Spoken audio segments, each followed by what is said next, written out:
What's going on, y'all? So today we're going to talk about your basic local show deal. So in the last couple of videos, little quick tips, we've been focusing on how to get started as a concert promoter, right? And I suggested starting off booking local shows, building your reps, getting your reps in, building a history of doing shows, learning how to deal with local artists, and just learning how to really put on a good, well-run show, right? So let's take a look at the basic local show deal that you will probably get at most venues. Now, every venue is different, every market is a little bit different. So the deals are going to vary, but the basic local deal is pretty much the same amongst most venues that I've at least been to in the country, right? That are in the say 100 to 400 capacity range. So let's dive in. All right, so here we go. Let's pretty basic scenario, right? So the deal is going to be the artist receives, or the artists, right? Because in a local show, you're going to have several artists, or the promoter receives 70% after $500 in expenses and 6.5% state sales tax. And of course, no to state sales tax in whatever city you're promoting a show. And also, small disclaimer: certain states will also take a tax from the income that the artists receive, right? But most states are that's not the case for most states. So let's do the math. Let's say we have a show, we sold a hundred tickets at $10 and 100 tickets at $15, right? So you have $1,000 in advance sales, $1,500 in day of show sales. So your total gross is $2,500. So that gross, that is your GBOR, gross box office receipts. I also have some videos on deals and settlements. I'll add the link to that in the description for this video.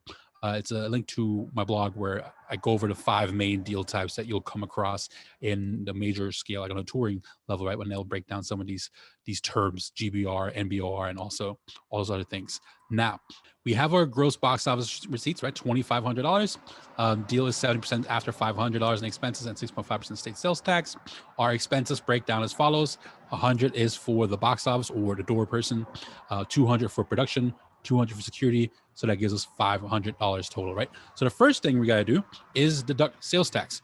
And as I describe in those settlement videos, 2,500 bucks. If you go to a club, you hand them 15 bucks, you go in, right? There's no sales tax on top.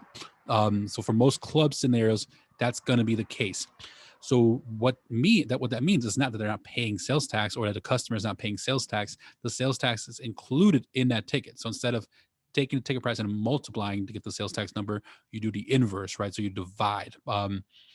So we're going to divide by 1.065 because we're going to add a 1 in front since we're doing the inverse. So we're going to do 2,500 divided by 1.065. And that's going to give us our net, right? So net box office receipts. So our net box office receipt, NBOR, equals 2347.42. All right. So the next thing we're going to do from here, we're going to deduct our expenses, which is 500 bucks. And then now our net, right? So not net box office receipts, but our net for the show.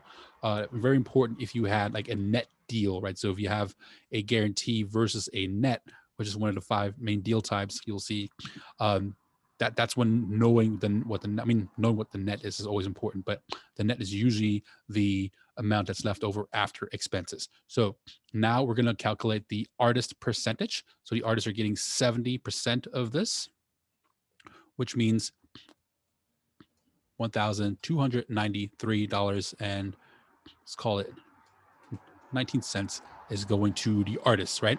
So the only thing you have to figure out here now is how are you going to split that with the artists? Are you splitting it evenly? Or are you giving the artist that sold the most tickets most of the money? Or are you going to give the headliner most of the money? If it's a showcase, how are you going to split the money between the showcase? Are you allowing someone to win part of that money, right? The one disclaimer I'll add: you're not going to get rich doing local shows. And yes, $1,200 might seem like a nice chunk of change, right? And you might be able to pull that off for a short period of time. But if you're looking to really be a concert promoter that's booking national acts, that's doing credible business and is working their way up in the ranks of being a promoter, don't take advantage of local bands because it's not going to go far, and you need the local scene on your side. And you need the venues on your side, right? If the local bands stop caring about playing for you, or if they want to work with promoters that actually pay the artists and pay them fairly, then don't take advantage of the local scene. You make your money as a promoter by doing high volume. I mean, high volume. It's a volume business. You want to be doing 80 to 100 plus shows a year to make money.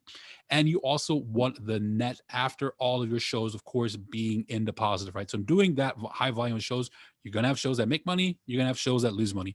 But as long as at the end of the day, you're in the black and deep in the black, right? Where you can pay yourself a salary and everything and grow the business. That is how it's done, not by taking advantage of local bands. So take care of your locals because you're going to need them when you're booking a show as a favor for an agent and they don't have a following in your city, but you're trying to build a relationship with that agent. And now you have a roster of local bands that will go to bat for you, right? And if you fight for them, they will fight for you. So build a strong relationship with your local bands. That's a basic local deal type. Most local shows deals will probably work that way. Try to get the highest percentage possible. So instead of 70% after expenses, try to get 100%, right? The most ideal scenario is you getting 100% of the door, a small percentage of the bar, 5 to 15% of the bar, and well, the other parameters you can get a cut from the merch, but don't take money from local bands merch. And then the other thing you can do is maybe try to get your own ticketing where you now get ticket commissions for selling tickets in advance. So those are the main ways you can make money as a promoter. Thank y'all for watching this video. I know the last couple of weeks we focused on the promoter side. I'll keep an eye out on the comments. Please engage in the comments and that'll give me some ideas for what to share with y'all next. But maybe we'll dive into some other areas of the music industry as well. If you like this video, please, of course, subscribe as always. But join our Making It Academy. We have an academy where we teach this stuff. We are doing a promoter course in May, and we already have 24 videos focused on digital marketing, on content marketing, on building a real business for an artist to where you can do it yourself and you do not have to rely on giant labels or investors, right? That will take a part of your music and or own your music and own your masters, keep your music, make the money, and just learn how to build a real business. And those strategies will work for promoters as well. We have some promoter videos in there already, but we'll take a much deeper dive in May. So if you sign up within the next 3 days, so mention this video and I will give you a free 1 hour session if you sign up for the $20 level. Thank y'all for watching. Peace. Until next time. Live the life you love.